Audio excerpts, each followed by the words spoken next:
So, fun little tidbits about brisket. Brisket tends to shrink by 60%. So for example, let's say you start with a 10-pound brisket. After trimming, smoking, you might have 4 pounds that's edible to sell out of that. That's a big loss out of that, which shoots the raw price of it up. Briskets take anywhere about hour and a half per pound. So generally here, we're cooking anywhere between 8 to 12 hours. Some take a little longer, some are a little less, depending on the size. Some of these cows don't eat, man. They need to eat more. I'd be eating a lot if I was a cow. What would you eat? Brisket?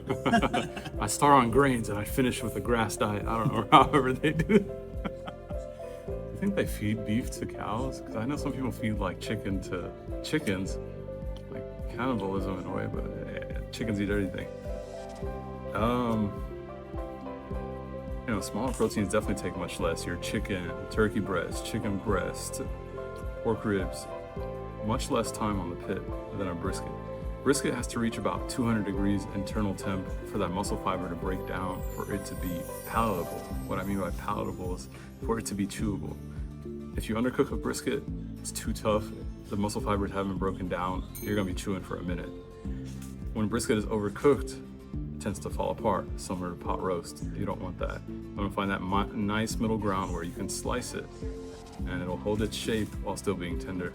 A lot of people do something called the bend test. They'll take a slice, fold it over their finger, it's supposed to bend without ripping on its own weight, and then it should tear easily when pulled.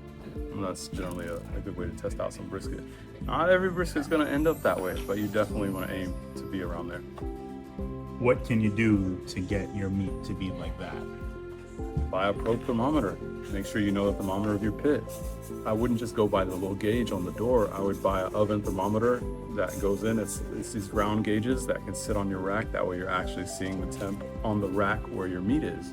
The door gauge is only accurate to that 2 or 3 inch stem, so it's reading the temp from that.